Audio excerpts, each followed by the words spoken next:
Hey guys, Kev here, and I'm going to do something a little different. I want to do a video talking about what I have on the way out, right? So a lot of times obviously I get a lot of stuff in, so you see a lot of the unboxing type videos and stuff. But I also move a lot of things, selling, giving away, whatever, trading. And I wanted to just kind of try to do a video periodically when I have a few things on the way out, just to show you, because sometimes I do it before I even do a review, right? So yeah, just wanted to give it a shot. And first up, the Liangma Kuf 4.0, or Kitchen Utility Folder 4.0. This is the big ass boy. I just did the review on it, and I sold it.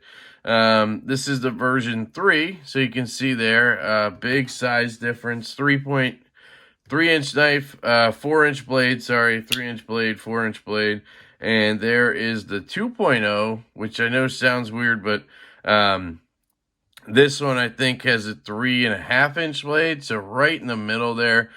Just really cool. Kind of wanted to show all three of those before I sent this one out, so I did sell it. And well, it's just too big. It's too fucking big, and I'm not going to carry it because of that. As much as I like the fact that the action is helped by how big it is. But yeah, so this guy is on the way out. I might as well try to tell you guys what I sell or trade things for if I can. This knife I bought for $375 from Leon, and I am selling it, or sold it already, for $315. And that's because it's kind of a niche thing, lefty knife, and somebody was asking, and I just kind of made it a sweet deal so he would go ahead and buy it off me. So that's the Liangma Kuf 4.0 on the way out. Next up is the MBK EZC 1.5. So this guy right here is a really cool knife. It's one of my first. It was my first review, actually. I did. I really, really like this knife. It's a really snappy liner lock, which is why I loved it so much. Has a liner lock or inset lock with this marbled carbon fiber. And the reason that is awesome is, for a lefty, having the liner lock makes it so much nicer because you don't have to worry about lock bar pressure. And these smaller, thinner knives, like I tried the 1.0 and I just couldn't flip it because of the liner lock. My finger would rest right here. But with the liner lock, you don't have that issue. I recently did a disassembly of this and tuned it like to literally perfection, if I do say so myself. There is absolutely no play, and it just does that. So it is also dead centered. But anyway, I never carry it, and it's just what happens, guys. I have so many freaking knives, and now that I have this, you know, I love the middle finger flick just that much better than a flipper, and it's left-handed. And I also have this F5.5 that I love so much, which is also a liner lock, but it has a hole for deployment. You know, I just have other things in that kind of category that I am going to carry more. And Big Red EDC, JB, great freaking dude in the community. I'm sure you know who he is. If you don't, go check out his channel. He is doing a raffle right now, basically fundraising for Jack Farmboy, who is a fellow YouTuber who he has done a lot for other people in the community himself, and I guess he's just kind of fallen on a little bit of hard time. I honestly don't know the story. I think it might be COVID related, but I don't want to speak to that. Usually these things are based on medical expenses, right? Which sucks. And he's doing a raffle, and last night on SKL, Saturday Night Live, that JB does every Saturday, we kind of started a little super chat battle to see who could donate the most to the cause. And of course, Zach kicked my ass. I was trying to one-up him, and he just came in and dropped a bomb on it, which is awesome, right? That's fucking cool. That is what I love about this community.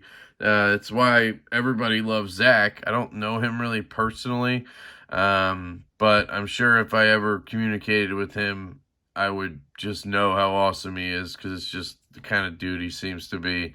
But anyway, I told Big Red I would donate this MBK because I know Big Red's a fan of this knife, and Ray Laconico. And not that this is for Big Red, but it just kind of made sense to me because I don't use it, and I was thinking about selling it. These went for like $180 new. I don't think you can get them right now. But if I can help a fellow knife community member somehow, some way, when they are, basically asking for it. And I'm not trying to say that in a bad way. I'm just saying, it's not like some random situation where I'm just giving away a knife. Like, there's a cause here. So I think the value of this knife is peanuts, right? Like, I really hope it helps the cause, and I just wanted to, do something, and that was it. So, anyway, that's the MBK EZC 1.5 on the way out to Big Red. Shout out to Big Red for putting together that raffle. I love you, man. You do so many cool things for the community, and it's just very commendable. I admire you and Zach very much for the things you do. So that's on the way to you, brother. And then let's get into the quiet carries. So I have two here, actually. Zoom out. So first up is the quiet carry Eddie. I actually just got this in when I bought my new quiet carry Drift with the thumb studs and the knurling, which, by the way, I'm so happy I got the one with the knurling. It was such a good decision to snag it when it popped on the website. Just look at it. Oh, my goodness. And it feels good. It's nice and not slick like the other one. Oh, Spidey flicked it. Couldn't do that in my unboxing. Yeah, so when I got this, I told Quiet Carry that I was doing my giveaway for 1K. I don't know when this will release, so it could be done or it could be going on. So check it out if you haven't. And I said, hey, man, I just ordered a Drift. I just hit 1K. I'm doing a giveaway. Just wanted to see if you want to throw in some swag, like a hat or shirt or stickers or whatever. I didn't expect a knife. And I said that, I think. And I never heard back. I saw the message was seen on Instagram, but never got a response. So I thought, oh, man, he must just be busy, or he saw it. It happens to me all the time. I get the message, I see it, and then something comes up, and, of course, you can't, mark it unread, so you just go on with your day, and then you sometimes just forget. And if I ever don't respond to you, that's probably what happened. It's not me being a dick. Anyway, so then when I did the unboxing, I was very surprised to find this in there. So this is the Quiet Carry Eddie. I'm 90% sure that's what it is. And it's in CPM 20 CV with a satin blade. Orange G10 on that. And I guess that means right hand. I guess some of them maybe are reversible clip. Unless that means something else, you guys tell me. But you will see here it has a little hole in the blade. And it's one-sided in that effect, like the cutout is for it. So you basically have to be right-handed for this knife. I kind of tried it lefty, to do a flick. And you can't really get it out all the way. That would be cool if you could just do a Spidey flick. But it's kind of a right-handed slow roller, really. I don't know if you could flick it. Yeah, I think it's meant to be sort of a slow roller knife. But really nice satin blade on here. Good blade stock, not super thin. I mean, it's actually thicker than the Drift here by quite a margin. So it's not meant to be that kind of a knife, I guess. I think it's just supposed to be a good, kind of backup knife, unassuming type deal. The edge is very good on it. But anyway, the reason it's on the way out is I had already done the giveaway or did the video for it. And so I told Quiet Care, I was like, hey, I already did the video, but I'll find a way to give it away, right? And they said, sure, of course, whatever. So last night, Jared from Neve's Knives asked me to come on their live stream. So I did their live stream last night, and I decided, hey, this is a perfect opportunity to give away a knife, right? And that's what we did. So we gave away this Eddie, and a guy named Josh won. We did a little game where you had to guess my middle name, and it went on for quite a little bit. I had to give a clue, which was like, it's the same name as a famous Greek leader or something like that, and it's Alexander. Anyway, so congratulations to Josh if you're watching this. This is going to be heading out to you tomorrow, I believe. I should be able to get it out. So that is the Quiet Carry Eddie heading out. Never really was in, you know. Which way is it going? Like that? No, it doesn't feel right. There. Yeah, so I didn't review it or anything. He told me I could if I wanted to, but if I won something, I would want you to send it as soon as possible. Plus, he lives in, like, Australia, so it's going to take a while to get there. I also have a ass ton of Quiet Carry stickers to send him as well. So these are all going to Josh. Yeah, really cool. Big shout out to Quiet Carry if they're watching. I really appreciate that. Then, I have the Quiet Carry Drift. So this is actually my knife.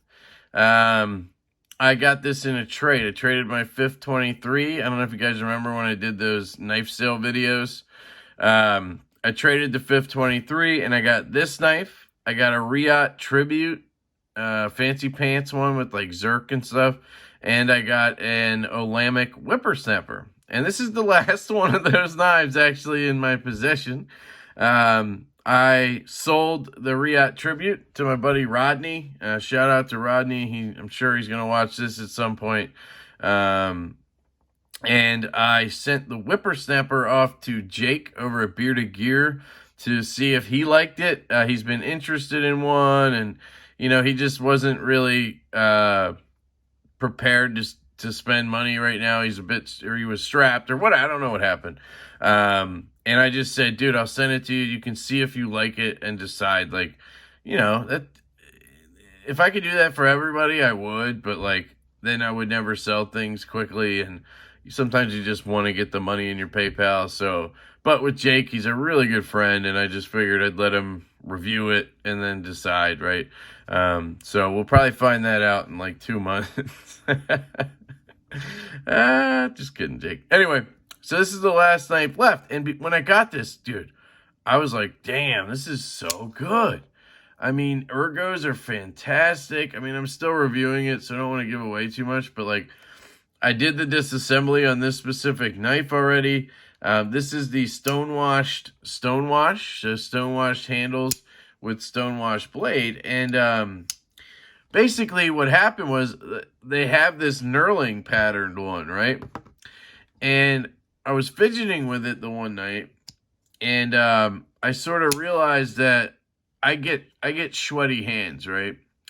And it was slippery a little bit because this is just plain titanium that's stonewashed, right? It's kind of smooth. And I don't know. So I was thinking like, oh, that knurling would be awesome. And then they happened to drop some on the website. So I just impulse bought one. And got this one with knurling and stonewash. Now, again, I would love to have satin, but beggars can't be choosers. That's what they had on the site. If I check right now and they have this in satin, I'll probably buy that and have a third one. That's how much I'm liking this knife, to be honest. So anyway, I bought the second one because I wanted the knurling for grip, and it just looks sexy, right? Even though this looks really good too. So I'm going to sell this, obviously, because I don't need 2 freaking drifts. You know, I just wanted to get the variation I wanted. So I'm working on selling this right now. I might have a deal in the works happening as we speak. but it's not going to last long if I put it up. I'm going to sell it for $250. You know, which is, I think, a good deal. They go for $300 new. So, and it does have a couple scratches, like on the scales. You can see up by the pivot, there's something going on. Was it? Oh, there, that, and then like a little bit of scratching down here. You see that? But it also could have just been from the finish. I don't know. The blade seems absolutely fresh to me. I don't see any issues with it. So, the guy told me it was basically like new. He had a bunch of knives. He just, just like anybody, you're not heavy using these type of knives. And I'm sure he only had it for like 2 weeks. So, anyway, that one's being sold because I'm keeping this bad boy, which, by the way, I'm loving. One thing I will say is these are an absolute bitch to tune. So, like, because of how thin it is and everything, it's just the slightest little adjustment in the pivot makes such a difference in terms of centering and then, like, blade play and the stiffness, so you got to get the right kind of balance of all those things. And once you get it, like, you'll see, this is dead centered, and the action is fantastic. Obviously, it's never going to be a drop shutter. And this is without the washers being, like, super worn in or anything. And then I just Loctited it right at that spot and left it alone for 24 hours to be sure. And I did that with this, too. So that one's perfectly tuned as well. But that's just something with this knife. It's just a little bit of a fickle bitch because of how thin it is, I guess. So, yeah. So that is the Quiet Carry Drift that is on the way out. And what else we got? I think... Oh, I have one more. So, at least that I can think of right now. This Pena X-Series pry bar. So, that deal I was talking about with the drift would include this. So, we'll see. It might not go through. But I'm trying to sell both of these right now. I hate this thing. Like, I love Pena, guys. I love his designs, his front flippers. None of them have worked for me either, but I haven't hated them. This thing... I don't know. It's just a kind of a hard miss for me. These serration, jimping, whatever it is so bad. I don't know if there's a functional reason for it to be all over the sides here, but going in and out of your pocket, it absolutely is terrible. Like, they catch on everything, and you're just like trying to shove and turn and try to get the thing in your pocket. And these are just like ripping your pants. Like, it's brutal. And then on the other end of it, it's not the most functional pry bar. Just looking at the design of it there. Now, granted, I haven't really put it to use, so I can't really speak on that. But it just doesn't look like it would be, that great. If you look at this one, it just makes more sense to have just a flat tip like that and not have it be that thick. I don't know. And then lastly, of course, it has no bit driver. This has the magnetic bit driver. It holds the bits. I mean, it's just so good. That's my favorite Vero product, hands down. And this just has this guy that you can put the bit in, but it falls right through, so it'd be really awkward. You probably have to put your thumb back here and, like, crank. I don't know. So for me, it was just a miss. Now, the cool part is it's only like $60 or something. It was $75 with shipping.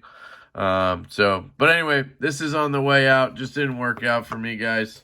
And that's it. Those are the kind of 3 or 4 or 5 things that are on the way out right now.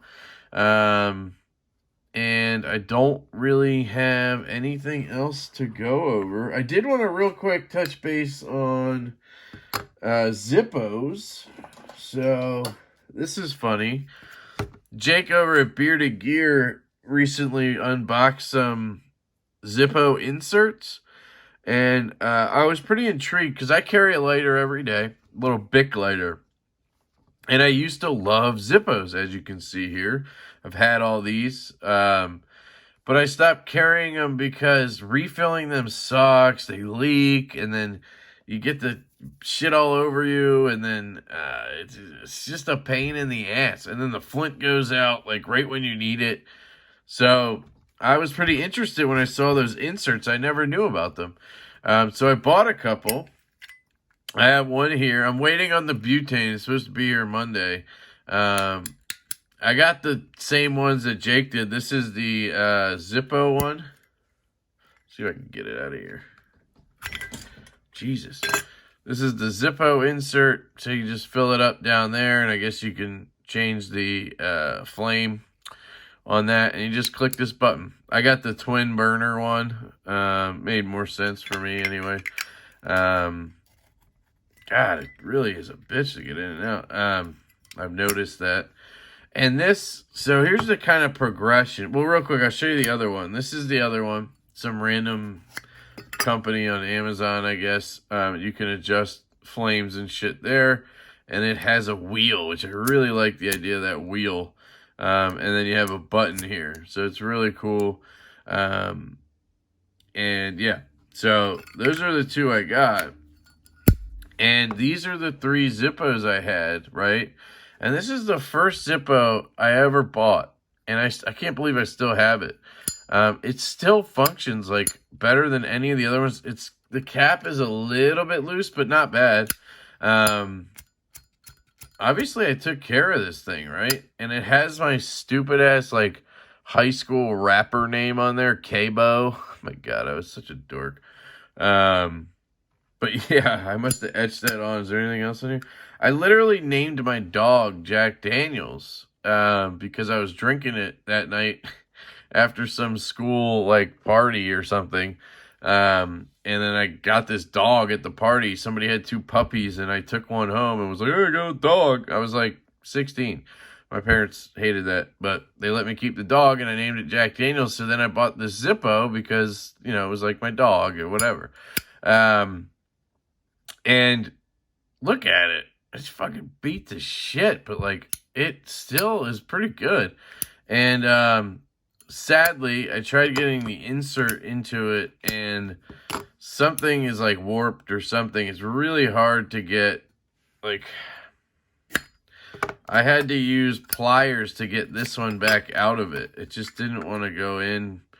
Like, it's just not going in snug. I don't know if this one would. God, it's hard. Oh. That one wasn't bad. I just don't want to have one where refilling it is super difficult to get out. No, so that's fine. So, all right, that's what I'm going to do then. Mainly because this lid works well still. And this is my first Zippo, so that's really cool that I'm going to have this functioning again. This one I got, obviously, because it says Jack Daniels, and it's really cool looking, and I got it engraved with my name. The problem is this lid. It is super janky. Like, it's ready to fall off, and I'm afraid to use it. But, yeah, see how that's just really tight in there? So I'll probably just leave the original thing in there. This is from that other one, but, yeah, so this one I'm probably not going to use just because I'm afraid of that lid. I don't know if they would fix it or something if I sent it to Zippo. I am in PA. But it'd be cool to get this one in functioning order again, right? I think it's the sexiest looking one. Then I have this stupid Phillies one. But that's fine, right? But also the lid, maybe that's normal. I don't know. But lastly, I actually ordered a custom Zippo. I got a matte black Zippo, and it has my logo on this bottom half. So that'll be here early next month, and I'll probably carry that one and maybe this one. Or whatever, I'll swap them. But it's just cool to be able to use my Zippos again, you know, if it works out. Instead of carrying just a Bic lighter, which is kind of, you know. So yeah, that's something I wanted to go over. I don't know why I told you, but whatever. But yeah, guys, that's just a not quick video on what I have leaving and just touch base a little bit. I don't know how much of you guys care about the things going on and me explaining all that, but all I love you guys so much, and I appreciate everything, and I just want to make videos for you to watch, and so I'm just coming up with stuff. So that's it, guys. Absolutely love you. I hope you have a fantastic day, and I will catch you later.